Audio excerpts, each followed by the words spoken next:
With a fully fleshed game design document of more than 1,500 pages, KQ9 Every Cloak Has a Silver Lining is one game divided into a trilogy and featuring 9 chapters to its story. In an era where epic sagas have already proved to be extremely successful, for example, blockbusters such as The Lord of the Rings, Harry Potter, Star Wars, and The Chronicles of Narnia being right around the corner at Christmas, KQ9 could not be timed better.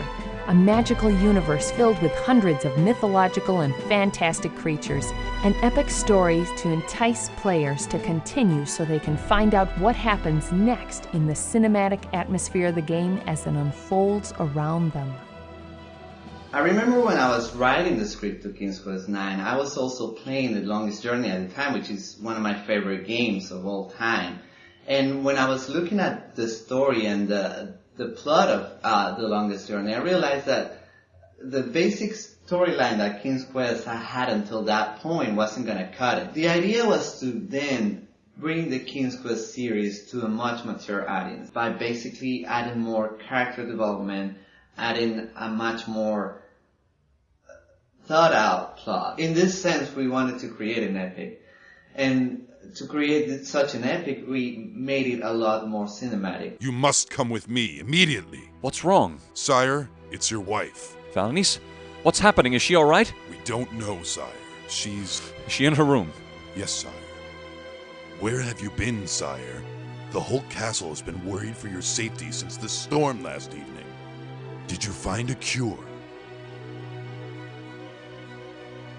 We chose 3D over the traditional two-dimensional hand-drawn art of previous King's Quest games because we wanted to be able to create a more cinematic gaming experience with sweeping camera movements and dynamic screens. What can I do? I must find out who is behind this. I shall do everything I can to help you, your highnesses.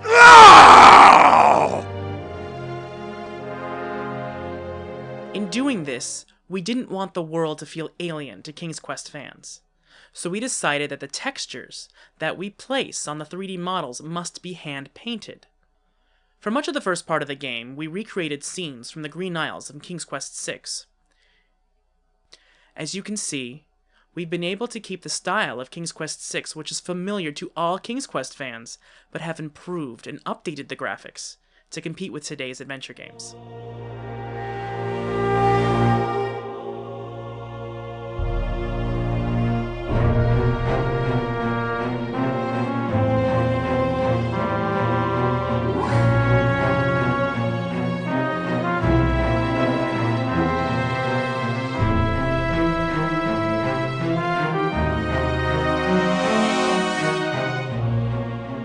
We have had ideas to make a full 3D game,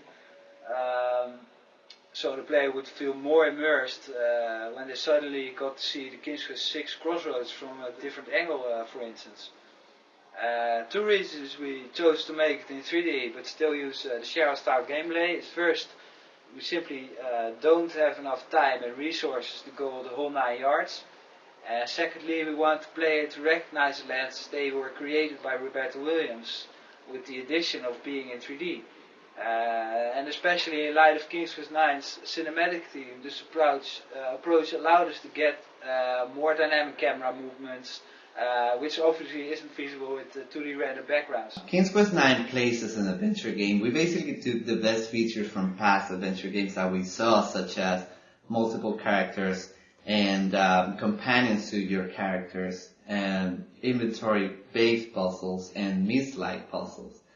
But we also wanted to bring it to the 21st century, so we created a game world where there's so much danger and so much tension going on that we included chases, we included arcade sequences that makes a much more interesting gaming world. We have, for example, a full developed magic system that you can use to interact with the world. There were some other features that we thought of that we wanted to include in King's Quest IX, but unfortunately because of lack of time and the lack of a budget to work with, we had to cut out. One of the features that we had was the idea to include bosses in an adventure game. Everybody loves the boss. When you're playing an action game or an RPG, you crave the moment that you find a boss because they make the gameplay more interesting. They're different to the kind of enemies that you find along the way. They're unique.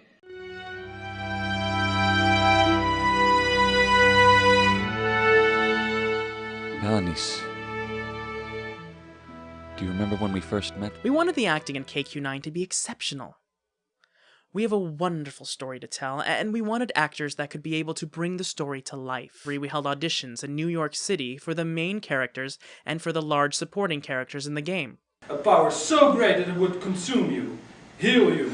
Oh, the disgusting thing. Ain't the way to receive us after all the trouble to get here. I understand that you feel we are kingless. Balloons and some food, like tacos and salsa. Then I forsake you, your family, this prophecy. You don't need to be eating anything, porker. We held online auditions for small roles in the game. We had over 300 auditions to go through. If our lives disappear